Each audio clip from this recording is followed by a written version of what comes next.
नमस्कार दोस्तों, हमारे YouTube चैनल में आप सभी का स्वागत है। दोस्तों, आज हम आप सभी को लाभ और हानि निकालना सिखाएंगे। तो चलिए देखते हैं।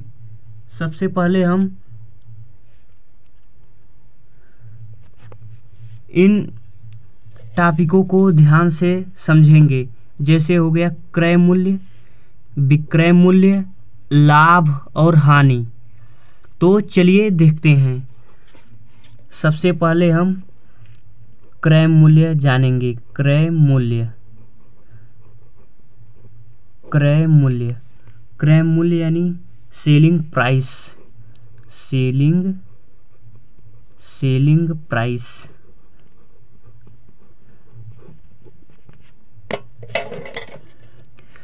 क्रय मूल्य वह मूल्य जिस पर कोई वस्तु खरीदी जाती है, उस वस्तु का क्रय मूल्य कहलाता है। वह मूल्य जिस पर कोई वस्तु खरीदा जाए, वह मूल्य जिस पर कोई सामान खरीदा जाए, वही क्रय मूल्य होता है। वह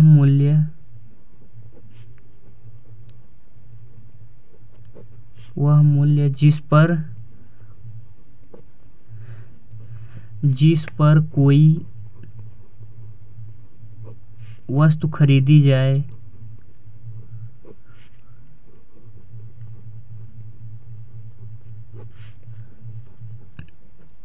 उसे हम क्रय मूल्य कहते हैं।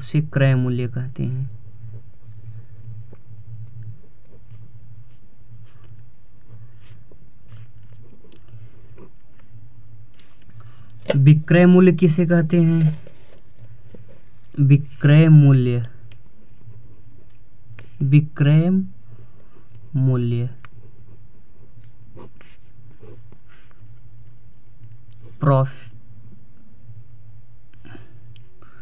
दोस्तों, यहाँ पर होगा कॉस्ट प्राइस यहाँ पर, और इसका सेलिंग प्राइस जो बेचने का प्राइस है वही होगा। वह मूल्य जिस पर कोई वस्तु बेची जाती है, उसे हम उस वस्तु का विक्रय मूल्य कहते हैं। वह मूल्य जिस पर कोई वस्तु बेची जाए, वह मूल्य जिस पर कोई वस्तु बेची जाए, उसे हम विक्रय मूल्य कहते हैं। उदाहरण के लिए दोस्तों आपको बता दें कि क्रय मूल्य, जैसे हम कोई कपड़ा लेकर आए 300 का, वही उसका जो 300 रुपये है उसका क्रय मूल्य होगा। यदि हम उसको 320 रुपये में बेचेंगे तो उसका वही विक्रय मूल्य होगा। दोस्तों, चलिए हम लाभ देखते हैं।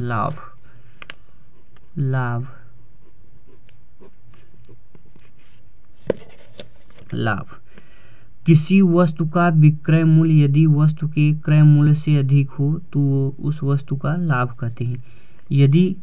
यदि कोई सामान हम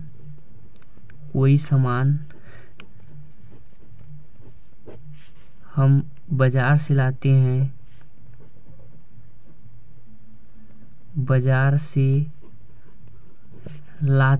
तो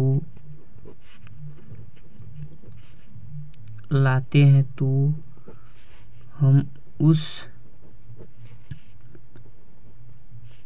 यदि कोई सामान हम बाजार से लाते हैं तो उस दाम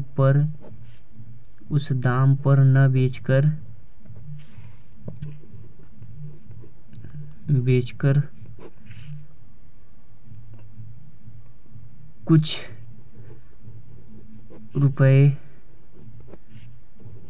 अधिक दाम पर बेचते हैं, जो लाभ होता है उसे ही हम लाभ कहते हैं। जो हमें प्रॉफिट होता है, जो हमें बचता है उसे हमें लाभ कहते हैं। दोस्तों, यदि हम कोई सामान 300 का लाते हैं, 320 में बेचते हैं, तो हमें 20 रुपये का लाभ होता है, हमें मुनाफा होता है, वही हमारा लाभ कहलाता है। हानि देखते हैं दोस्तों, हमारा वीडियो अंत तक जरूर देखना। हानि,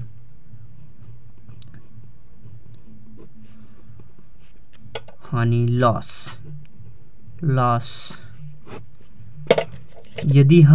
यदि हम कोई सामान बाजार से लाते हैं 200 रुपये में, यदि उस सामान को हम 180 रुपये में बेचते हैं, तो जो सामान हम बेचते हैं, हमें जो हानि होती है, जो 20 रुपये हानि होती है, हमें नुकसान होता है, वही हमारा हानि कहलाता है। यदि कोई सामान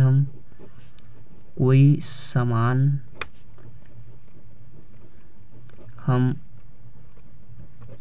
उस किसी निश्चित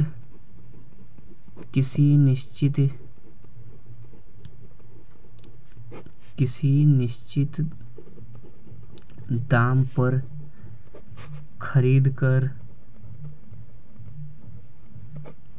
कर हम बेचते हैं, किसी निश्चित दाम पर खरीद कर हम कुछ कम दाम में कम दाम में बेचते हैं,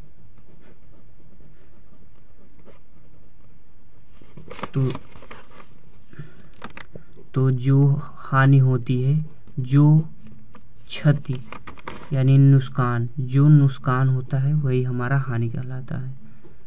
नुकसान होता है, वही हमारा हानि कहलाता है। होता है, वही हमारा हानि कहलाता है।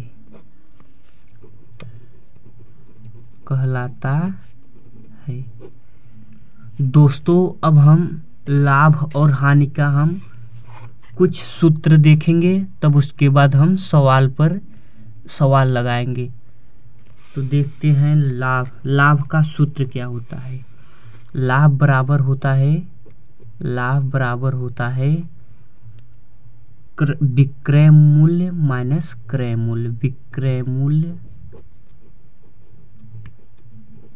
माइनस क्रय मूल्य।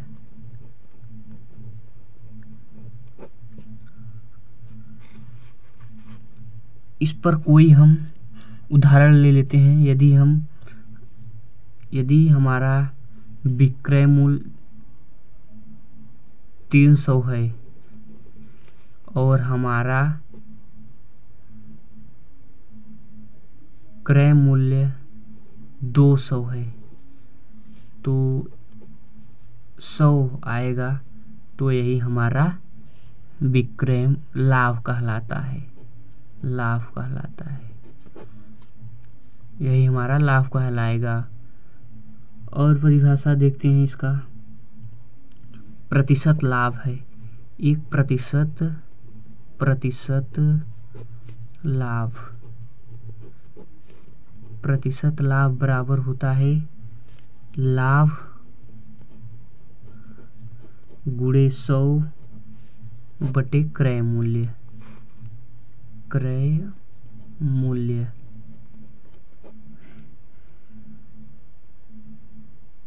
क्रय मूल्य और प्रतिशत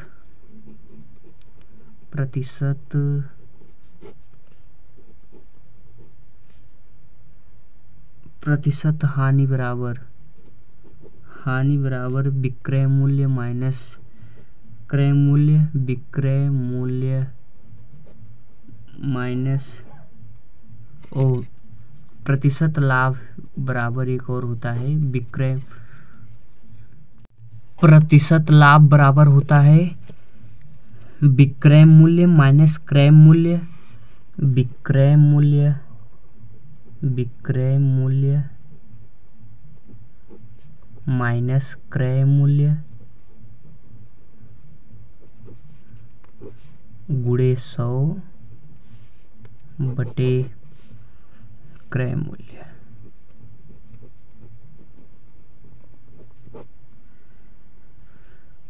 अब हानि का सूत्र देखते हैं। हानि लॉस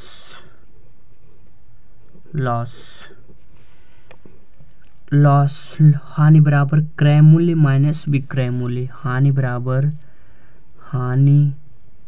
बराबर होता है क्रय मूल्य माइनस विक्रय मूल्य। क्रय मूल्य माइनस विक्रय मूल्य।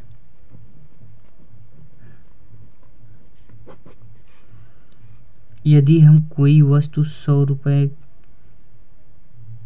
यदि कोई वस्तु हम 200 का खरीदे, उसे हम 80 में बेच दें, तो हमारा 20 रुपये जो हो वो हानि होगा। हानि। अब प्रतिशत हानि बराबर देखते हैं। प्रतिशत हानि बराबर सूत्र क्या होता है? हानि बराबर सूत्र होता है हानि गुणे 100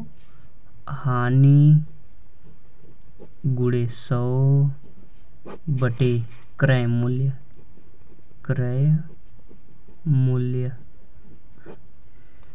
और प्रतिशत हानि का सूत्र और एक होता है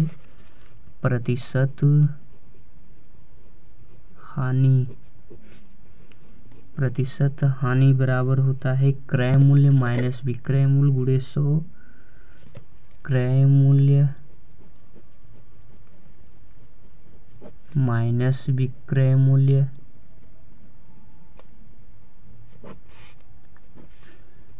क्रय मूल्य माइनस विक्रय मूल्य गुणे 100 बटे क्रय मूल्य।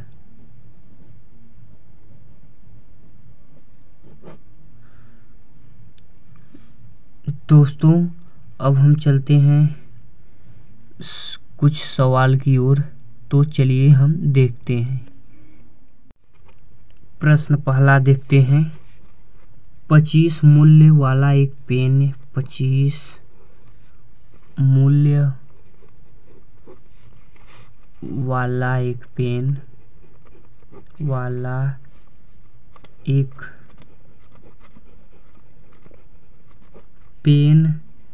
30 में बेचा जाता है। एक पेन 30 में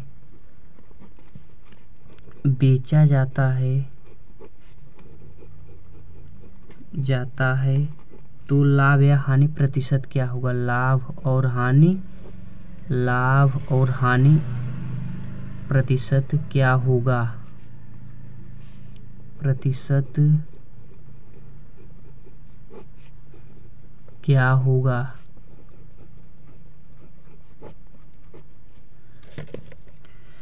तो सबसे पहले हम इसका सूत्र देखते हैं। प्रतिशत लाभ बराबर प्रतिशत लाभ बराबर पढ़े हैं हम विक्रय और लाभ बटे क्रय मूल्य गुणे 100। क्रय मूल्य गुणे 100। तो सबसे पहले हम लाभ बराबर 5 होगा, क्योंकि 25 में से 30 में से 25 घटेगा तो 5 आएगा, तो लाभ 5 रुपये का होता है। तो 5 बटे क्रय मूल्य, यानी कितने में बेचा जा रहा है? वो 25 रुपये में। मूल्य वाला कितने रुपए का पेन है? वो 25 रुपये का। तो 25 गुणे 100, तो 25 से कम 25 चौका 100, तो 4 पंचे 20, तो इसका आंसर हो जाएगा 20%। इसी प्रकार हम हो जाएगा इसका सही आंसर।